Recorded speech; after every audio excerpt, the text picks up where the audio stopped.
klarifikasi. Tadi kita sudah menjawab kurang lebih 22 pertanyaan, kurang lebih selama hampir 3 jam ya. Yang tentunya tadi kami sudah memberikan bukti-bukti, baik untuk mematahkan apa yang didalilkan oleh terlapor yang diduga mencemarkan nama baik klien kami, yang Kurniadi, seperti itu. Tadi kita diperiksa ya, kita pasal yang kita sangkakan adalah pasal 27 ayat 3 Undang-Undang ITE, Undang-Undang 19 tahun 2016 perubahan atas Undang-Undang 11 tahun 2008, seperti itu. Bukti apa Bang yang ditambahkan tadi Bang? Tadi kita memberikan screen recorder juga mengenai apa yang dia posting, mengenai tentang mobil. Ada 4 mobil yang katanya cuman atas namanya cuman 1. Padahal kita tadi sudah memberikan bukti-bukti ya, dari bukti STNK dan semua terlampir, dan dari ada juga press release yang dia tampilkan di sosial media beliau, seperti itu. Bang John, kerugiannya apa sih? Ya, selamat malam teman-teman. Yang pasti gini loh, masyarakat tuh pasti juga bisa menilai ya masalah ini. Dari awal dia muncul yang bilangnya mewakili kliennya, menuduh saya menipu 1,8 miliar.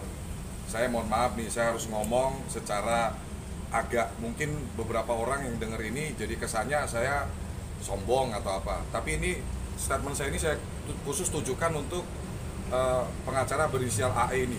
1,8 miliar itu duit receh buat saya, tegas saya bilang. Jadi kalau kamu jadi nggak fokus gitu loh. Awal nuduh saya nipu 1,8 miliar, terus bergeser bahas-bahas soal mobil, ya. Terus teman-teman bisa lihat di konten-konten yang dia bagikan, masuk ke podcast ini, jadi setiap kali dia posting itu saya melihatnya benar-benar ini orang ini niatnya ya, diduga niatnya ini benar-benar kayak ya murni mau pansos, terus diduga mau mencemarkan nama baik saya, diduga mau menghancurkan bisnis saya gitu loh. Perlu diketahui teman-teman ya, saya sebagai warga negara, saya mengikuti proses hukum gitu. Di Polda kalau dia bilang laporan saya nol besar, terus berjalan kok laporannya kok ya, bahkan dia juga sudah dipanggil kok. Kalau nol besar mana mungkin dia dipanggil ya. Hari ini pun juga laporan saya yang di Polres ini terkait mobil, dibilang yang waktu acara Sobat Miskin ada mobil saya ada 4 di Sobat Miskin. Yang pertama Pajero, Alphard, Mercy S-Class, BMW Z4. Dia bilang mobil atas nama saya cuma ada 1. Tegas itu bilang. Ya, kami sudah melampirkan bukti-bukti secara otentik semuanya. Ya, saya sudah sampaikan. Kalau ditanya secara kerugian, banyak teman-teman ya, secara imaterial, secara material, bahkan beberapa kontrak ya transaksi ada yang sampai batal gara-gara tindakan dia ini.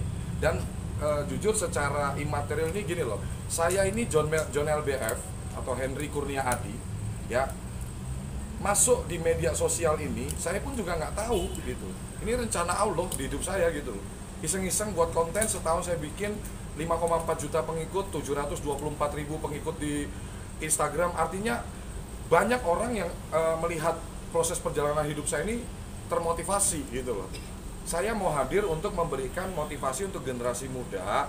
Habis 2 tahun lebih dihantam pandemi, terus tiba-tiba ada sosok John LBF ini muncul gitu loh ya, memberi bukti bahwa sukses itu hak semua orang. Jelas bisnis saya, kantor saya jelas, saya setiap hari ke kantor di gedung 18 Office Park lantai 6721. Kami ada beberapa cabang juga, Kelapa Gading ada, di Kebun Jeruk ada, Sunter ada. Saya baru beli ruko di Alam Sutra, Tangerang gitu loh. Muka saya setiap hari muncul di media ya. Jadi dia kayak mau menjatuhkan nama baik saya, kayak susah, terus semua dibahas-bahas semua. Nah, tapi dia lupa bahwa ini negara hukum ya, semua orang bebas mengeluarkan pendapat, tapi pendapat yang tidak ada tendensi mencemarkan nama baik, fitnah, itu kan nggak boleh. Kita kan semua equality before the law. Saya punya hak hukum juga gitu loh. Yang pasti Kalau saya lihat beberapa kali dia diwawancara oleh media, di akhir-akhir video saya lihat, ya saya masih membuka lah jalur perdamaian. Demi Allah, demi Rasulullah, khusus oknum pengacara AE ini, mau sampai dunia ini kiamat tidak ada kata perdamaian buat saya. Saya itu gini loh, saya ini paham betul kalau kita udah bicara di media, menyampaikan statement di media, jejak digital itu ada. Tidak mungkin bisa dihapus, tidak mungkin bisa hilang. Jadi berhati-hatilah, bijaklah dalam menggunakan media sosial. Kenapa saya sampaikan statement tegas saya ini? Supaya ini akan jadi efek jerah untuk masyarakat luas ini, bahwa kebebasan berpendapat itu dilindungi juga, diperbolehkan juga, tapi tidak hakiki terus semena-mena mencemarkan nama baik seseorang, memfitnah. Dia nggak berpikir panjang bahwa John LBF ini tidak berlaku sendiri. Saya punya keluarga, saya punya anak, saya punya ratusan karyawan. Ya, alhamdulillah teman-teman boleh sidak ke kantor saya. Alhamdulillah karyawan saya itu secara mental, secara psikisnya terus mendukung saya. Ya, tidak ada satupun gara-gara kejadian ini terus, wah saya takut kerja sama Pak John, saya resign. Saya statement tegas, tidak ada. Kondusif untuk perusahaan saya, alhamdulillah kondusif. Cuman memang dampak secara kerugian material maupun imaterial saya sudah mengalami. Makanya ini saya serius banget, ya. Tadi ditanya kurang lebih 22 pertanyaan dan saya sudah jawab semua, saya lampirkan bukti-bukti semuanya. Ya, buat saya ini bentuk cara yang sangat licik, ya, untuk bagaimana menjatuhkan, mencemarkan nama baik seseorang. Ya, saya sebagai public figure, saya harus menjaga marwah nama baik saya, ya, karena aktivitas saya di media sosial nih teman-teman, tujuan saya hanya satu, saya ingin memberikan bukti nyata, ya, bahwa di dunia ini orang sukses itu haknya semua orang. Mau kamu, mohon maaf, dari keluarga sederhana, mau kamu tidak berpendidikan tinggi, yang penting sungguh-sungguh konsisten, kerja keras, bisa. 7 perusahaan saya hanya bergerak di 7 perusahaan ini. Ya, semuanya tidak ada bisnis money game, tidak ada bisnis investasi, tidak ada bisnis trading. Malah saya ditawarin bisnis trading, selalu saya tolak, saya reject, saya blokir, nggak mau saya. Ya, jadi semua bisnis saya bisnis real. Dan saya boleh pertegas teman-teman bahwa Henry Kurnia Adi sudah beberapa kali, bahkan di live, bahkan di media saya sampaikan, saya sukses hasil kerja keras, bukan dari hasil money laundry. 1 rupiah pun, ya, tidak ada saya pakai jalur-jalur percepatan untuk money laundry. Ya, perusahaan saya pun tidak punya hutang 1 rupiah pun untuk modal usaha, boleh dicek, gitu loh. Jadi kurang clear apa saya menyampaikan ke media. Jadi masyarakat Indonesia juga harusnya bisa menilai ini sebagai tujuan penggiringan opini, dugaan pencemaran nama baik yang kalau saya telaah arahnya ke mau menghancurkan usaha saya, iri, dengki, gitu. Dan saya sangat sesalkan satu, ya, ini lagi bulan puasa, bulan suci Ramadan, tidak menghentikan loh aktivitas dia, gibahin saya, zolimin saya. Ya, buat teman-teman, saya mohon maaf untuk masyarakat Indonesia, saya pun juga muslim, saya mualaf.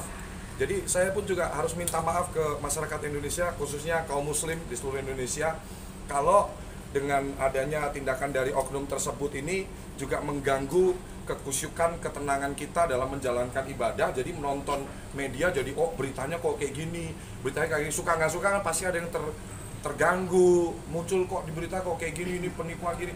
Ini lagi bulan suci Ramadan, hormatilah gitu loh.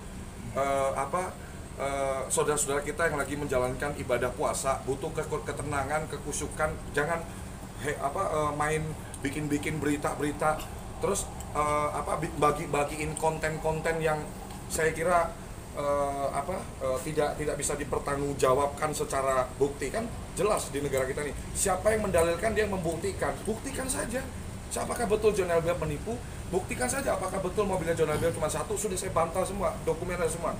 Bahkan mungkin teman-teman bisa lihat, dia selalu terus menggiring opini seolah-olah saya ini manusia paling hina, manusia paling gak bener di dunia ini, gitu loh teman-teman, ya. Sangat melukai hati saya, keluarga saya, ya.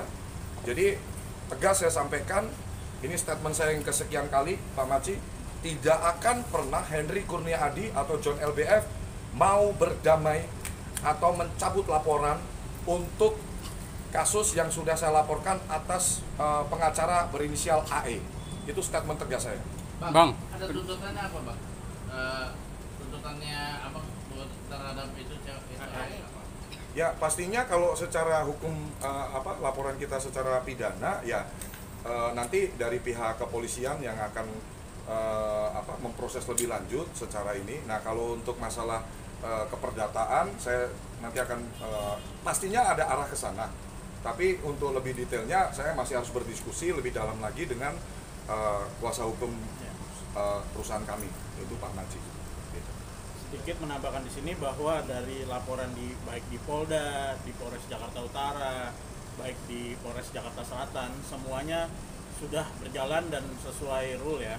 Dan ditambahkan di sini yang kita digugat juga di Perdata itu sudah berjalan juga. Jadi semua proses tidak ada yang tidak berjalan.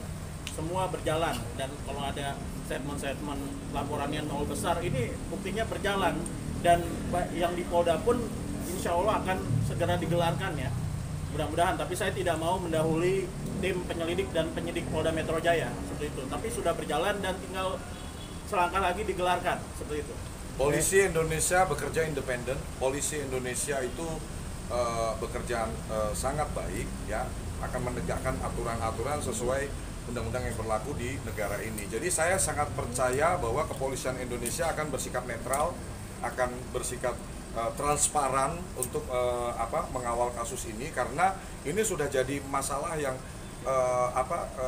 buat saya udah jadi kerusuhan di media ya. Secara media ini saya live nih diganggu serang, kamu ini ya IKA ya, kamu DS ya. Sorry saya pertegas ya, kelas saya jauh dari orang-orang yang kamu sebutin itu. Saya berbisnis real. Kalau yang ono udah jelas nipu. Ya, bisnis saya bukan bisnis tipu-tipu. Saya ini tuh bisnisnya High Five ya, mencetak puluhan ribu pengusaha baru di negara ini. Orang-orang yang tadinya nggak berani buka usaha jadi berani, jadi memulai bisnis. Program perusahaan saya mayoritas mendukung program pemerintah Indonesia untuk kemudahan berusaha. Dan setiap orang yang mau bikin PT di kita edukasi dari hal perpajakan. Ya, ada beberapa kali juga dia sempat nyampein di podcast juga sampai data SPT pribadi saya, pribadi perusahaan saya dibuka-buka di sebuah forum podcast yang bisa ditonton sampai jutaan orang begitu. Dia itu sebagai, mohon maaf ya, pengacara, tapi dia paham hukum, tapi kok tindakannya kok seolah-olah kok malah kayak orang yang nggak paham hukum gitu loh. Jadi saya perlu sampaikan juga bahwa semakin kamu bikin postingan-postingan, bikin video-video, ya itu Anda nggak telaah betul-betul bahwa itu banyak sekali loh sebetulnya kalau saya mau tambahin laporan. Sempet kan kemarin ada beberapa, ini saya pikir juga seorang pengacara yang paham hukum, bahasanya itu kurang elegan ya, bilang Bapak dilaporin loh, 3 laporan, 30 laporan pun saya nggak takut. Loh, kamu ini kok saya ini omongan orang sombong banget gitu loh ya, sampai nantang-nantang laporin saya 30 laporan saya nggak takut. Nauzubillah min dzalik, benar-benar terlalu arogan saya bilang. Apa ini sih, kita ini hidup kok nyari masalah, nyari perkara sama orang, nyari musuh sama orang, sampai berani nantang-nantang laporin gua 30 laporan pun gua nggak takut. Yakin? Kan nangis.